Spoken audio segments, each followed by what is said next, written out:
Seja bem-vindo de regresso à reunião da Comissão Executiva. Estamos reunidos a analisar as estratégias de marketing por detrás dos líderes políticos e estávamos precisamente a meio de uma história que António Cunha Vaz gostava que continuasse aqui a contar-nos em relação ao guarda-roupa de José Sócrates. Muito rapidamente, como eu dizia, portanto, hoje José Sócrates é um homem que se cuida muito, que se vê que tem um cuidado extremo nos fatos, nas gravatas. Aliás, houve aquele gag televisivo há pouco tempo atrás em que ele está a perguntar aos assessores, penso que é ao Luís Bernardo, estou bem assim, estou melhor assim, etc, etc. Portanto, é um homem que se cuida muito. O Dr. Paulo Portas, que antes tinha estes mesmos tiques de metrosexual, como o David Beckham e como algumas pessoas que se cuidam da maneira que gostam mais de se cuidar, cada um de nós é livre de se cuidar como quer, mas neste momento o Dr. Paulo Portas optou mais pela postura do gentleman farmer, veste mais agricultor e agora tirou a gravata, põe uns casacos de tweed, umas calças de bombazine, uns sapatos de borracha por baixo. E essa dualidade de critérios, muitas vezes vestido como dizia no outro dia Carlos Coelho, um menino de colégio, sim, muito bem aprumado, outras vezes com o chapelinho de agricultor, como dizia José Sócrates. Adequar-se às circunstâncias. É uma questão de se adequar. E funciona essa estratégia? Pelo menos funciona bem para a imagem e funciona para o boneco que, entretanto, está a ser construído. Depois resta saber se funciona para o eleitorado, que é outra fase, digamos assim. Mas ainda em relação à questão da gravata e da ausência de gravata, um posicionamento forte da parte do Bloco de Esquerda, demonstrando que não era um institucional, que não eram os políticos cinzentos como os outros, é que não usavam a farda, digamos assim, do político, não é? E a farda do político é a gravata, por excelência. Efetivamente é o único que não usa gravata. Mas isso tem a ver com a sua postura e o facto de querer aproximar-se de um eleitorado mais jovem? É a forma de demonstrar visualmente o que é que pretende do seu posicionamento até intelectual ou quer fazer política de uma forma diferente da cinzenta que caracterizava, do ponto de vista do Bloco de Esquerda, toda a política que existia e por isso a necessidade do Bloco de Esquerda aparecer, não é? Portanto, visualmente existir aí uma correspondência, porque se tem um discurso não institucional com uma imagem institucional, não joga a bota com a perdigota, como se costuma dizer, não é? Mas em relação ainda também ao José Sócrates, há toda aqui uma questão do lifestyle, não é? Uma vez que a política é cada vez menos ideológica, cada vez mais personalizada, como o jogging, todo lado que vai no mundo inteiro, como o Sarkozy. Portanto, digamos que há uma tendência que não é só nacional, são grandes tendências que nós encontramos na forma como a política pensa que melhor assim consegue chegar ao eleitorado, que também era uma questão, penso que era importante refletirmos sobre o que é que significa fazer a política para os média e se, ao achar que fazerem a política para os média, assim conseguem angariar os votos e chamar a atenção do eleitorado, resta saber se assim não afastam ainda mais o eleitorado e mais desacreditam a democracia, como por exemplo aconteceu agora em Espanha recentemente, com toda esta grande manifestação no sentido das pessoas perceberem ou sentirem uma ausência total de representação nos seus partidos e nos deputados eleitos e, portanto, até que ponto é que o próprio marketing político, quando pretende salvar a política, também não a está, em certa medida, a esvaziá-la do seu sentido social. Deixe-me, Tânia, se me permite, sobre esta questão da imagem, tem a ver com a pergunta que fez, tem a ver com proximidade. Repara, há pouco tempo, se formos a Espanha, a Rita falou de Espanha agora, da manifestação, nas Portas do Sol, cada vez mais nos congressos espanhóis, tanto do PSOE como do PP, a maior parte, se virmos a primeira linha, já não usam gravata. Isso tem a ver com proximidade. É tal conceito que cada vez mais os políticos necessitam dos mídias. Nas ruas, nós vimos ontem o Dr. Passos Coelho falou uma parte com gravata e depois andava na rua sem gravata.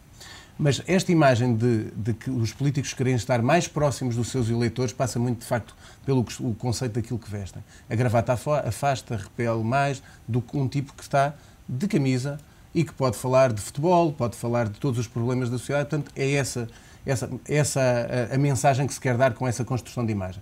Mas chama a atenção de uma coisa. Falou há pouco dos chapéus e isso. Eu lembro-me, sou um bocadinho mais velho, o António ligeiramente mais velho que eu. Lembra-se do Dr. Mário Soares, cada viagem que ia. Lembra-se de turbante na Índia, boné de agricultor. Portanto, não é novidade. Isto é desde o princípio, tem a ver com a questão da proximidade que se quer ter de um político com quem se está a lidar. E, portanto, esta construção de imagem, por vezes, a Rita dizia da eficácia. A eficácia é assim, nós sem termos boa mídia, não vamos ter boa comunicação, não vamos chegar aos eleitores. Por isso é que deixe-me só terminar, Tânia, por isso é que se continua a dizer, e é verdade, apesar de haver o novo fenómeno das redes sociais e todos os políticos estarem nas redes sociais, ainda ontem viu aqui o programa da Comissão Executiva com o Edson a falar sobre essa questão e outros convidados sobre a questão das redes sociais, mas continua a valer mais 30 segundos de televisão do que 50 mil amigos no Facebook.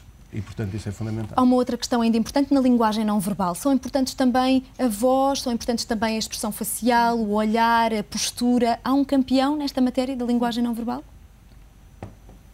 pergunta é para mim? É para si. Eu acho que na linguagem não verbal o Dr. Paulo Portas tem ganho, seguido do Dr. Passos Coelho. O engenheiro Sócrates só perde por uma questão. O engenheiro Sócrates tem um estilo muito agressivo. Aliás, é um exemplo, há bocadinho falaram de vários debates. Lembram-se de um debate, que por acaso eu tive alguma intervenção nessa matéria, o debate do engenheiro Carmona Rodrigues com o candidato do PS, o Manuel Maria Carrilho, às eleições da Esqueceste o nome por algum motivo? Eu não gosto de dizer disparates. Mas, portanto, na candidatura para a Câmara de Lisboa, em que o Manuel Maria Carrilho, quando sai, não cumprimenta o Carmona Rodrigues. Portanto, esse tipo de comportamental, esses tiques de agressividade, o engenheiro Sócrates tem alguns. Aliás, não é difícil, em debate, pôr um engenheiro Sócrates nervoso. Porque basta pô-lo perante situações de que ele não gosta, para ele ficar demasiado agressivo e quase que querer mandar ou atirar o telemóvel ou fazer qualquer coisa assim do género, e portanto é fácil, portanto eu acho que... Mas funciona melhor, acha que funciona melhor hoje em dia, adequado à situação, por exemplo, o cavalheirismo de Pedro Passos Coelho, a serenidade... Só pode, mas o limite é o Paulo Portas, agressivo, isto é, QB, portanto, mas não passa disso. As pessoas não gostam de ser insultadas nem maltratadas, nem ver um líder irado. Um líder irado é a pior coisa que pode haver, porque se mostra que se está irado numa situaçãozinha de um debate, numa situação crítica para dirigir um país, perde a calma facilmente. Pode ser uma espécie de jogador de futebol que dá um pontapé no outro no meio do campo e é expulso e prejudica a equipa. Se me permites, gostava de contar um caso curioso. É assim, eu conheço também o engenheiro José Sócrates há uns anos atrás, e há uma coisa que ele é tudo cuidadosamente estudado. Eu lembro quando ele tinha os debates na RTP com o Dr. Pedro Santana Lopes, em que antes do debate ele tinha uns cartõezinhos, umas fichas, escritas a azul, e durante 15 e 10 minutos antes estava a ler, estava a prepará-los, estava quase a meter na cabeça, quase, vou dizer a palavra, marrar quase aquilo que tinha, como usam os estudantes, marrar aquilo que tinha que dizer em televisão. Ele é um fenómeno de muito bem preparado, e eu não critico, pelo contrário, eu valorizo esse profissionalismo que ele tem na conquista e no acompanhamento das tendências da comunicação política. Eu valorizo isso. Eu desvalorizo, às vezes, eu não dou tanto valor às pessoas que não respeitam as técnicas de comunicação política. E aquilo que o António dizia no início tem toda a razão. O problema é quando eu costumo dizer que nós consultores de comunicação, somos, como o nome diz, consultores. O decisor é o político. Quem escolhe a linha de rumo é o político. Nós criamos uma estratégia, nós criamos uma narrativa, nós criamos um slogan, nós criamos uma mensagem. Mas quem tem que dizer qual é que é o caminho a seguir é o líder. Nós escolhemos o melhor. Nós queremos o melhor, nós queremos ganhar, queremos o melhor resultado. Mas tem que ser o líder a escolher. E o problema, às vezes, é que, de facto, é a tal coisa, como alguns brasileiros diziam, que é os palpiteiros. O que é que são os palpiteiros? Uma coisa são os profissionais e os outros que acham que têm jeito e que têm opinião sobre tudo e sobre nada. E depois funcionam quase como barreiras a quem é profissional. Eu gostava de lhe fazer uma pergunta já diretamente. Quem está por detrás de José Sócrates? Quem está por detrás de Pedro Passos Coelho? Olha, é assim, pelo que nós sabemos, e estamos aqui duas pessoas especialistas em comunicação e de que trabalhamos e somos diretores de duas agências de comunicação, não há conhecimento nesta campanha que esteja nenhuma agência de comunicação a trabalhar com nenhum dos partidos. Tem-se falado de uns profissionais brasileiros que eu, relativamente à Alessandra Augusta, já tive a oportunidade de conhecer quando estive há pouco tempo numa reunião com ela.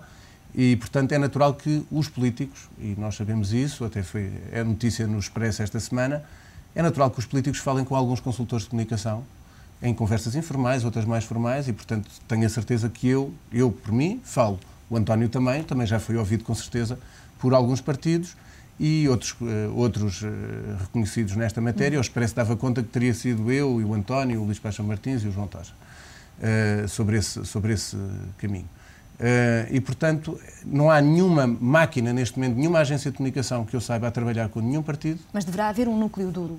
Geralmente os núcleos duros são feitos internamente nos partidos e com os seus staffs próprios, neste momento, pelo que tenho conhecimento.